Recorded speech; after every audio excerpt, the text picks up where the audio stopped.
दोस्तों, आज की कहानी है सासू माँ आपने मेरे मायके के बर्तन ननद जी को क्यों दिए।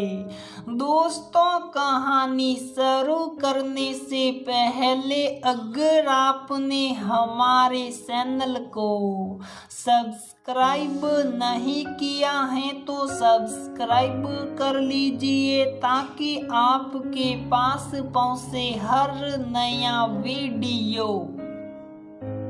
खड़ खड़ खड़ लोहे की जंजीरों पर पड़ी जूले की आवाज हर तरफ शोर मचा रही थी और उससे ज्यादा खड़ खड़ का शोर झूले पर बैठी सरस्वती देवी के दिल में तूफान मचाए था।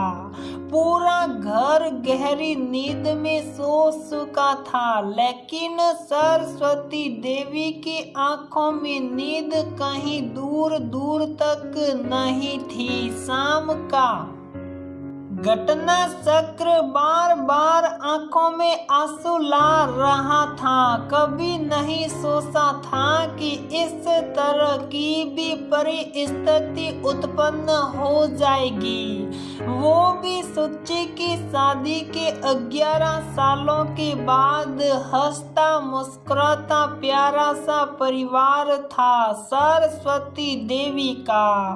2 बेटे और 1 बेटी। पति समय से पहले ही भगवान को प्यारे हो गए। अपने दम खम पर संघर्ष कर कर के बच्चों की अच्छी से अच्छी परवरिश की। भगवान ने बड़े बेटे सोमांश की पत्नी के रूप में महिमा को देकर जैसे बहुत बड़ा उपकार किया था। परिवार को साथ लेकर चलने का हुनर कूट कूट कर भरा था।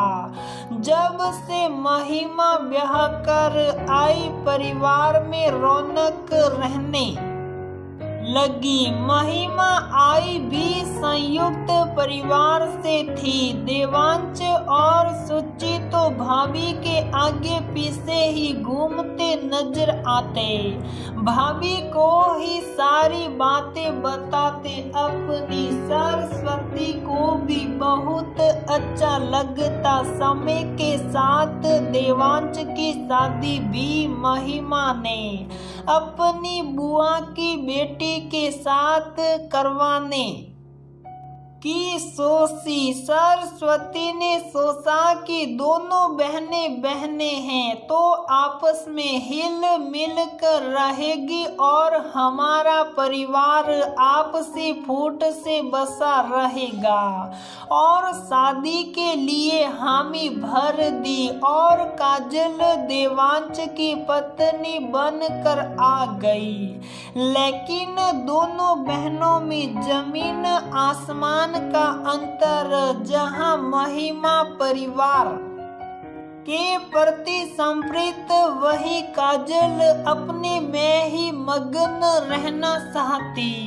शुरू में सोचे उसके भी आगे पीछे घूमती, लेकिन बदले में उपेक्षा पाकर उससे कटी कटी सी रहने लगी। महिमा समझाती भी काजल को, लेकिन काजल के ऊपर कोई फर्क ही नहीं पड़ता।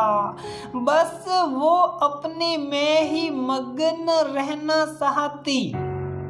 इसी तरह समय धीरे धीरे आगे बढ़ता चला गया और घर में सोचे कि शादी की बधाई बजने लगी। महिमा ने पूरा दायित्व अपने कंधों पर ले लिया था और सरस्वती देवी खुश भी बहुत थी, क्योंकि महिमा हर कार्य बहुत सलीके से जो करती थी। सरस्वती देवी ने 2-3 बार काजल को भी जिम्मेदारी संभालने के लिए कहा, लेकिन उसने रुचि नहीं दिखाई तो फिर कहना भी छोड़ दिया, क्योंकि किसी भी तरह से परिवार की शांति नहीं भंग करना चाहती थी। माँ जी, मेरी एक राय है, सोचे कि शादी में बर्तन देने के लिए खरीदने की क्या जरूरत।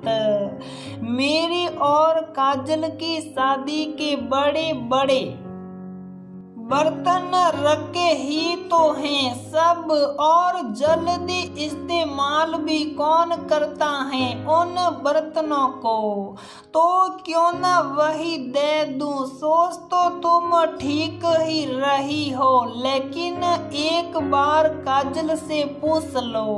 अरे काजल से क्या पूछना, वो मना थोड़े ही करेगी, और कौन वो इतने बड़े बड़े बर्तन इस्तेमाल करने जा रही है।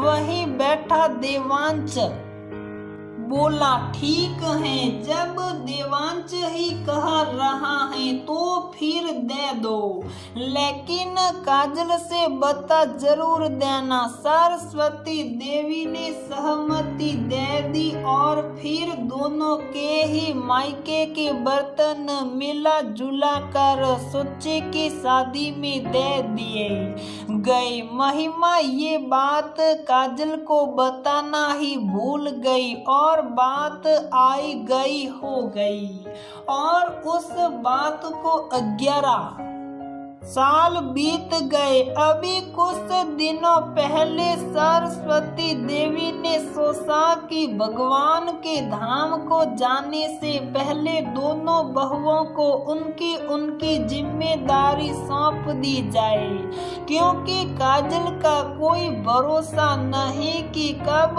उसका दिमाग फिर जाए, और वो तो वैसे भी इस बात से बहुत चिढ़ती है कि इस परिवार में महिमा को सब लोग बहुत प्यार करते हैं। जब सरस्वती देवी ने हर सामान का बंटवारा कर दिया, अब आई बर्तनों की बारी, तो घर के सारे जो भी बड़े बड़े बर्तन थे निकाल लिए गए।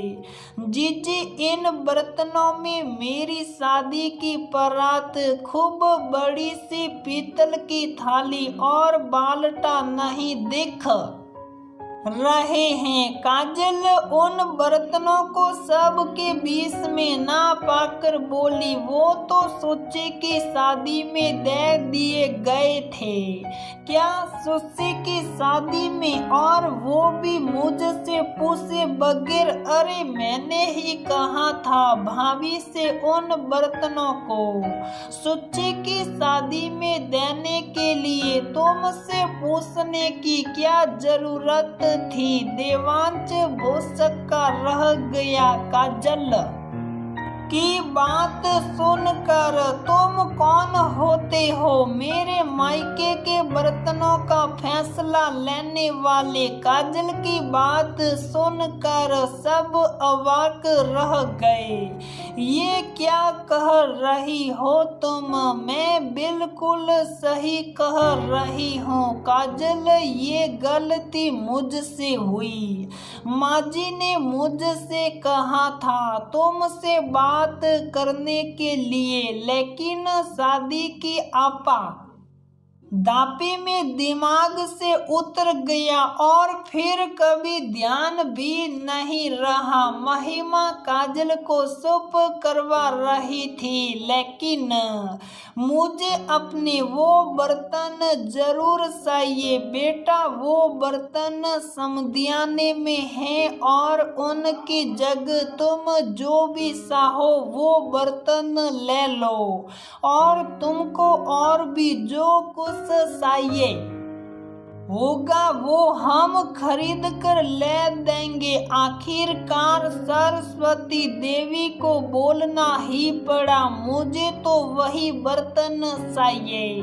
आप शायद जैसे भी मंगवा कर दीजिए, नहीं तो मैं खुद उनके घर जाकर ले आऊंगी और सबको इस बारे में बताऊंगी। काजल जैसे समझना ही नहीं सहा रही थी। सरस्वती देवी, सोमांच, देवांश और महिमा सब लोग कह कर हार गए, लेकिन काजल के पता नहीं कौन सा जुनून सड़ा था और सरस्वती देवी के दिमाग में काजल की बातें हथौड़े की तरह सल रही थी। माँ जी, अभी तक आप सोई नहीं? महिमा ने झूले पर बैठी सरस्वती देवी को देखकर चिंतित होकर पूछा, बेटा नींद पता नहीं कहाँ भाग गई। आज आप परेशान ना होइए, सब ठीक हो जाएगा। कुछ नहीं ठीक होगा, तुम काजल की जिद देख रही थी ना। माँ जी, इस सब की मैं ही जिम्मेदार हूँ, मुझे माफ कर दीजिए ना। मैं देवांश भैया की शादी काजल से करने के लिए कहती और ना ही ऐसी परिस्थिति उत्पन्न होती। बेटा, तुम्हारा इसमें कोई दोष नहीं, तुमने तो भलाई ही सही थी। ये सब किस्मत का दोष है, क्या पता और भी कोई आती, उसका स्वभाव भी ऐसा ही होता। महिमा, मैंने कुछ निर्णय लिया है, क्योंकि मैंने अपने जिस परिवार आज तक इतना संभाल कर रखा है उसे बिखेरते नहीं देना चाहती और इसके लिए मुझे समदन जी से बात करनी पड़ेगी तो जरूर करूंगी। समदन जी बहुत समझदार हैं, वो मेरी मजबूरी जरूर समझेगी। ठीक है माँ जी, आपने जो भी सोचा होगा उचित ही सोचा होगा, लेकिन अब आप इस समय सोइए चल कर, नहीं तो आपके सिर दर्द हो जाएगा। और महिमा सरस्वती का हाथ पकड़कर बिस्तर पर लेटा आई। सुबह उठते ही सरस्वती देवी सोमांच को साथ लेकर सुची के घर निकल गई। समधी, समदन और सुची को उनको देखकर ही शौक पड़ी। आप लोग शौकिए ना, मुझे आप लोगों से कुछ जरूरी बात करनी है। और सरस्वती देवी ने सारी बातें मनोरमा जी को बता दी। मैं बहुत लज्जित हूँ, लेकिन परिवार की इज्जत बचाने के लिए इसके सिवा मेरे पास कोई सारा ना था। प्लीज मुझे माफ कर दीजिएगा। और सरस्वती देवी उनका हाथ पकड़कर फूट फूट कर रो पड़ी। आप धीरज रखिए, कभी कभी परिवार में इस तरह की स्थिति उत्पन्न हो जाती है। संयुक्त परिवार में ये सब चलता ही है कि बहुओं के बर्तन बहन बेटियों को दिए ही जाते हैं, लेकिन कभी कभी इस तरह की बहुएं विद्रोह भी पैदा कर देती हैं।